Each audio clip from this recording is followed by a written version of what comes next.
Hello and welcome to UAT Time within the United Countries Special by First Ukraine. You can find us on the frequencies available on our website firstuaid.com. I'm Sergei Velichansky. And I am Olivier Vedrin. UAT Time is dedicated to bring Ukraine and Europe closer to each other by introducing the red Ukraine to the rest of the world. The future is not that far. It won't be long till we have vacuum cleaners with Wi-Fi, and household assignments will be done by machines with artificial intelligence. Our guest today is Roman Fomov, director of a digital fabrication laboratory. Welcome. Welcome to UAT Time. Well, internet is full of information about the new digital revolution.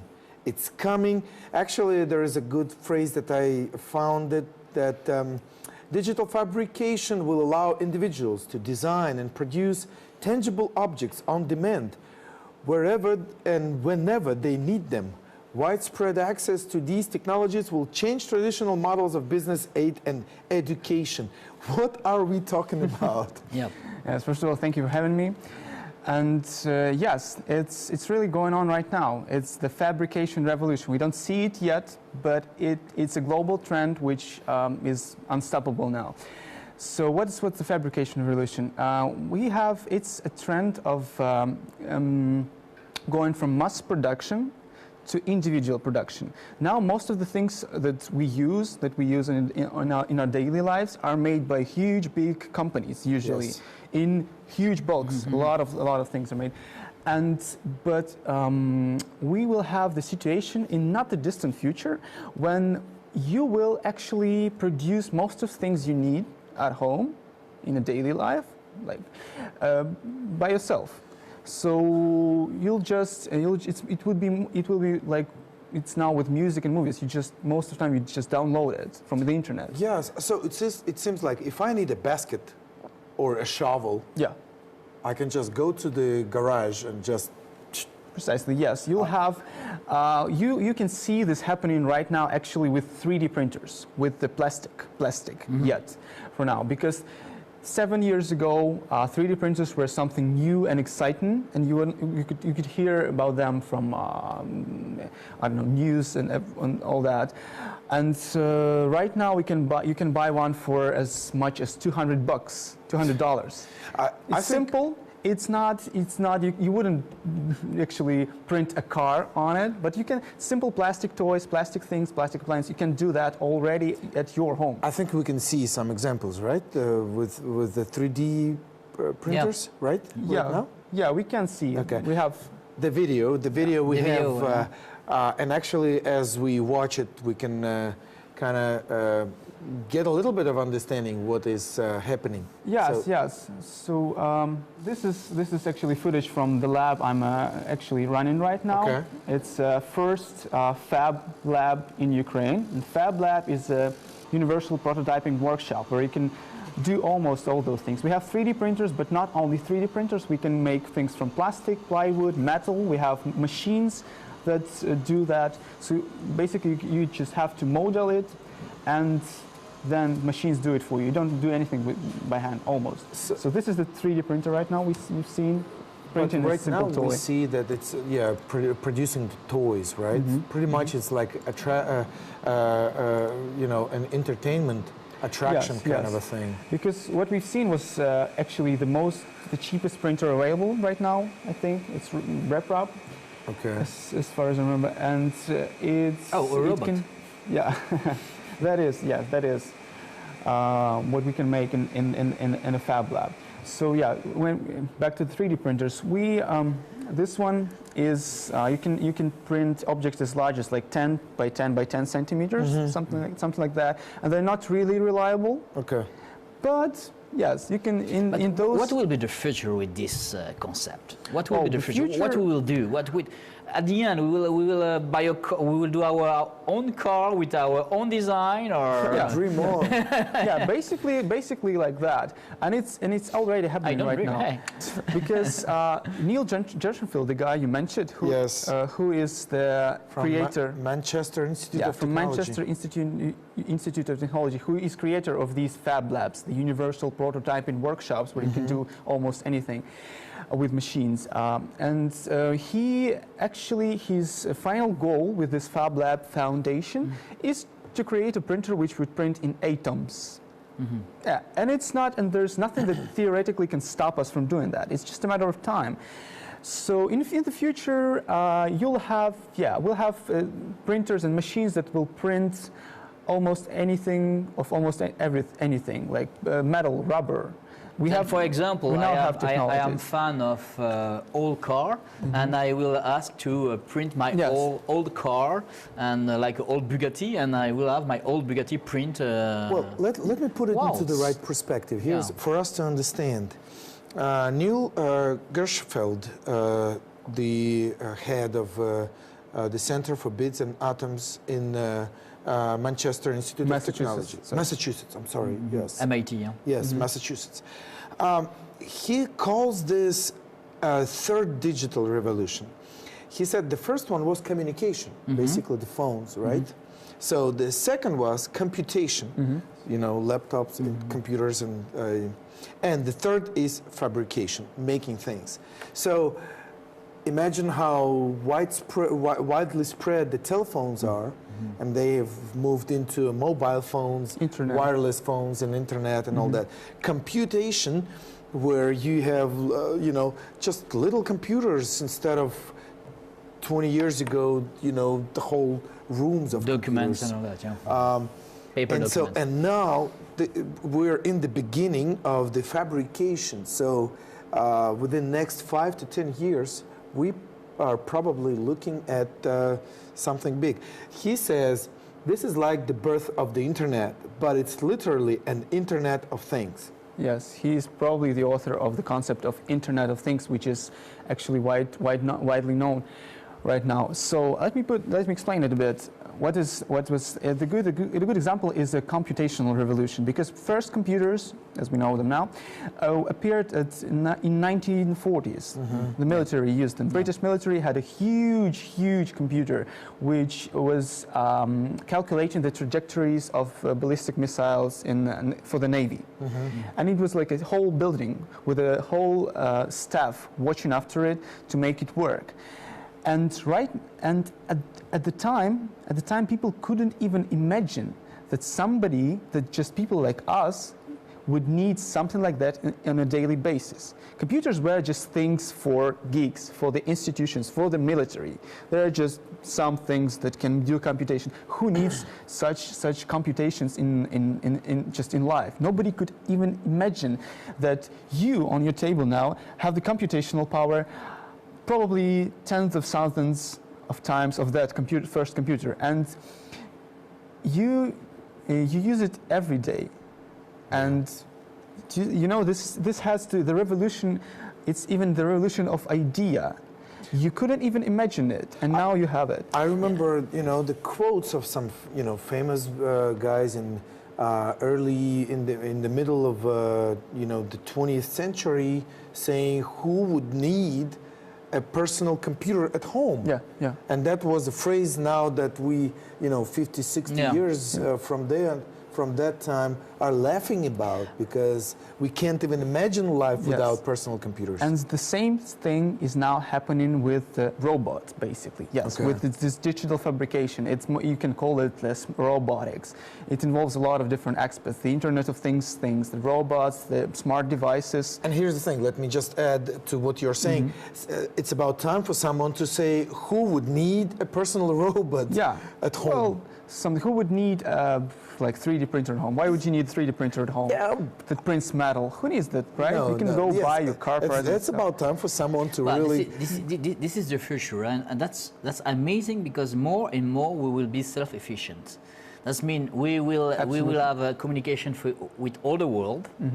We will do what we want with this digital print. That's amazing. That means more and more we will be self-independent, and we will be connected to all the world. And really, you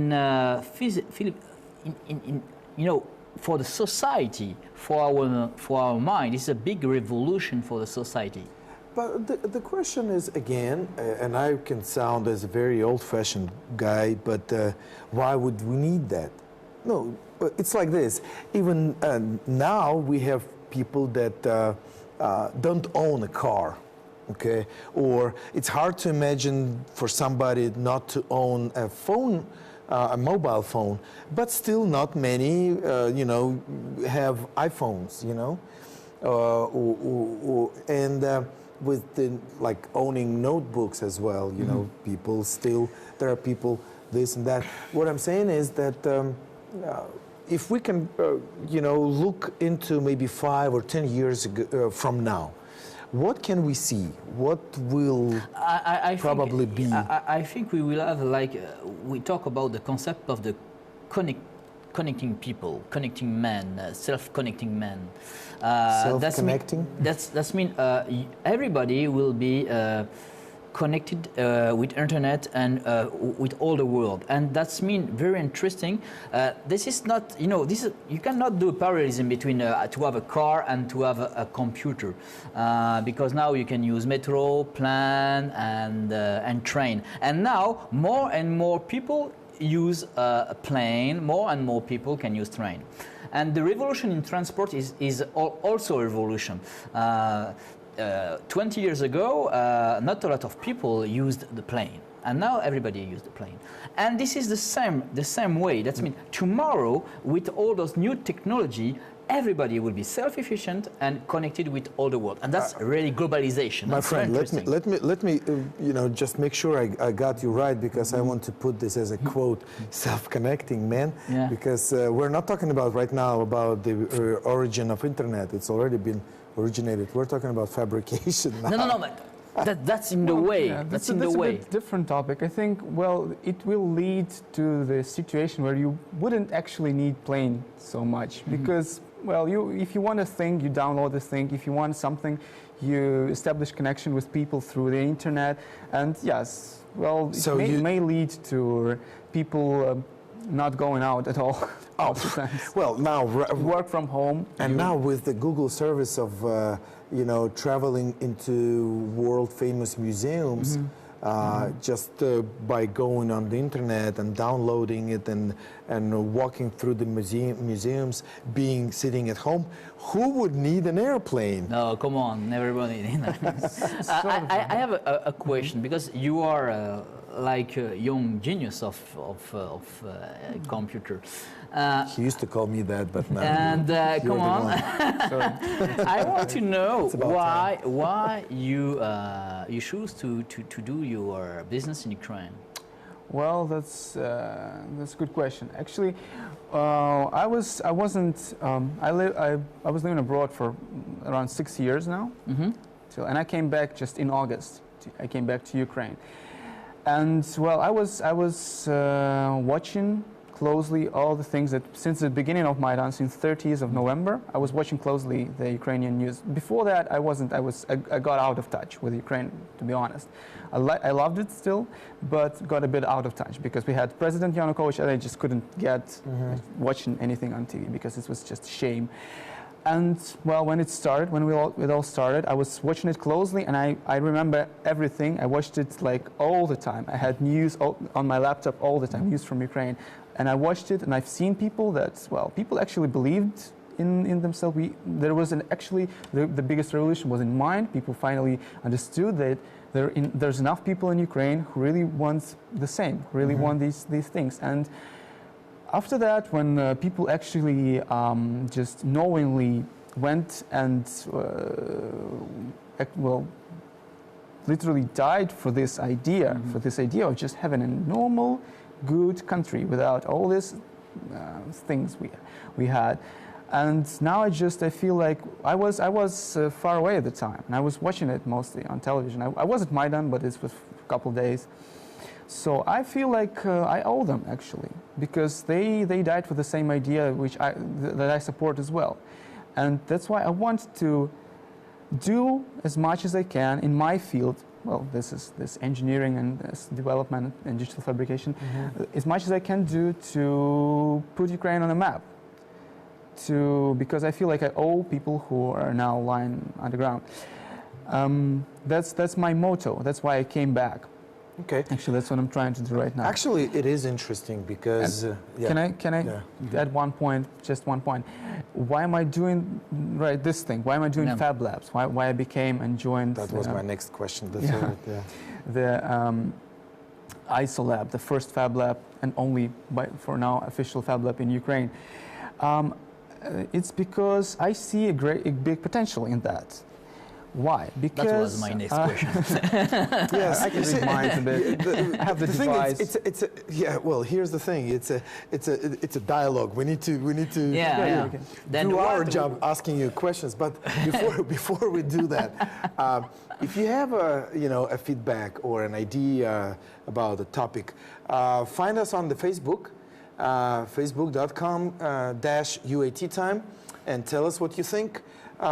Let us know if you're watching us. Let us know what you think, and hey, let's get connected. So now the next question. Yes, Dan, you want to you explain that in Ukraine you think a big potential in Yeah. this way. Why Ukraine? It's actually not just an empty gibberish, because you see, Ukraine is in lots of ratings, worldwide ratings. Ukraine is usually somewhere in between South Gabon and Kingdom of Blakistan or something like that, somewhere down low. Corruption, crime rates, and Yeah. healthcare and all that. But we are not that bad. We have potential still. Look at our IT outsourcing. We're quite good at that. And this thing, the digital fabrication, is now ongoing trend. So this is an opportunity. We always try to catch up with other countries, but we have some loopholes, some opportunities to actually jump in and become Leader. yes, leader. Just at least top 10. And this is the thing. Why is it? Because it's a trend that is developing rapidly right now. And in 5 years, you want to have a vacuum cleaner without Wi-Fi. That's true. That's just the way things are. Everything becomes smart. Electronics. Our clothes will be smart.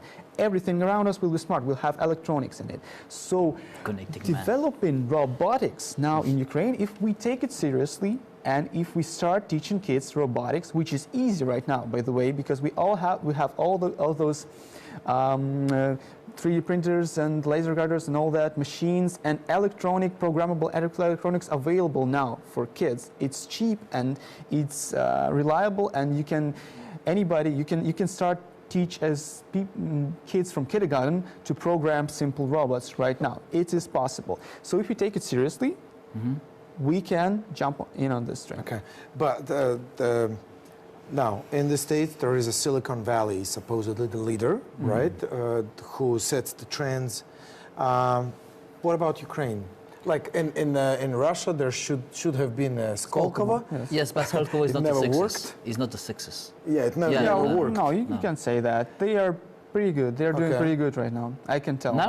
I know people from Skolkovo, and it was Really? since they just poured, like they solve problems in Russia. You just pour, just a lot of money in it. We have Okay. oil money and pour more and more and more. A lot of it gets stolen, but eventually, if you pour a lot of money, you can Something sinks in.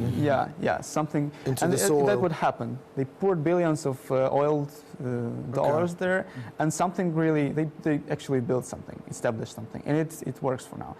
Okay. To be honest. All right. Well, And in Ukraine, how In about Ukraine, we can do a Silicon Valley in Ukraine? I believe yes. I believe we can, but it's really hard to understand where and who should start it and who should become a center of this, where people will come together and Well, create have you this. heard about like Breadbasket Foundation and other? Yeah. Well, Microsoft does something. Samsung Yeah. has his R&D research centers here, as far as I remember. There are some interesting events, IT events happening, pretty much here and there.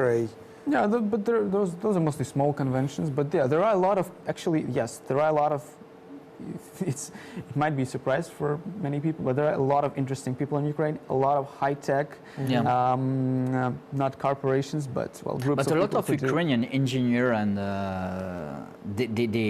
they are abroad now. They are in US, in Silicon Valley. They are in European Union, and you choose to go to stay in Ukraine. Yeah. And Do you have some link with those persons who are abroad? Well, maybe I just have friends. It's not that I have close links with people who work in the same field. I wouldn't say so. Well, just occasional friends mostly from sciences around that and startups. But what helped you to work in Ukraine? Do you freelance for some work outside of Ukraine? Do you work like a lot of some people from the IT and engineering development sector? I know that they do a lot of freelance for the international companies. That's the way how they make pretty good living. Yeah, but it's not. I'm trying to develop this idea. Okay. That's why I put most of my time and effort into developing this. Right now, I took over this. I'm first and only Fab Lab in Ukraine, and there's actually an interesting story about it because this first Fab Lab in Ukraine was created in Donetsk. Okay. It's part of in Izolatia Fund. It's called Izolab, and it's still called. But their territory and all their equipment, they had a lot of equipment. They're really good thing going. It was taken over by DNR militants, freed from their by the militants, machines, and they are now trying to rebuild here. But it's by far the only Fab Lab. Actually working Fab Lab in Ukraine. It's small right now, but I'm most of my time and effort now I dedicate to it, in trying to develop it into something more big. We're doing a lot of different things. It's science popularization. We're launching courses on robotics, just teaching kids and adults, also in English, by the way.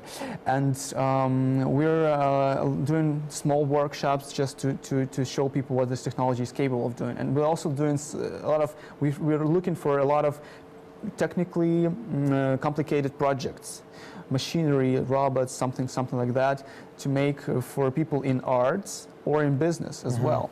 So we are looking for these opportunities. Do you have some financial support? Or That's exactly what I wanted to. Well, how do you fund because it? the money, you need money. And it's our Fab Lab is now part of the fund. So the basic stuff we get from the fund.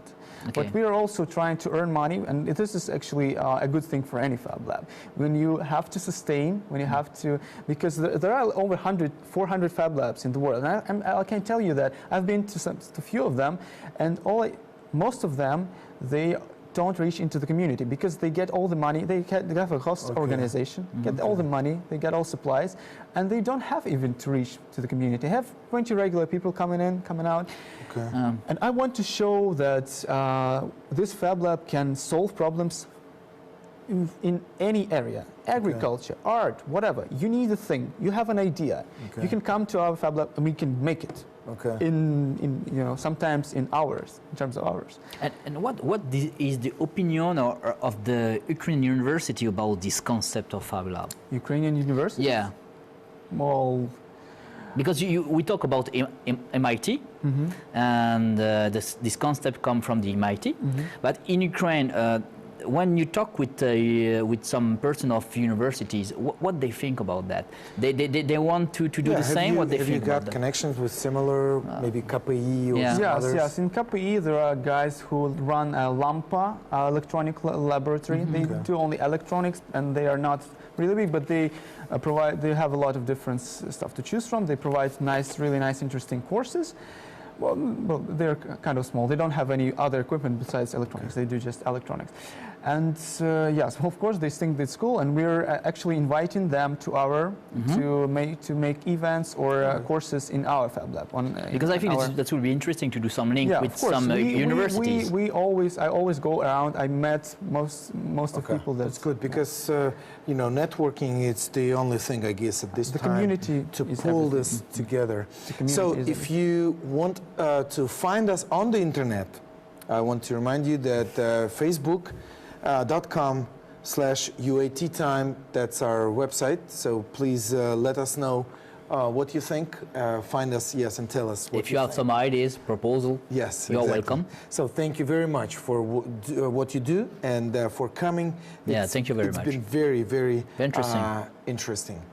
It was United Country, UAT Time by First Ukraine. Our guest was Roman Fomov, Director of Digital Fabrication Laboratory. Olivier Védrine and Sergei Velichansky were working for you in the studio. Stay with us and we will show to you the relic crane. Thank you for being with us. Have a good day and see you soon.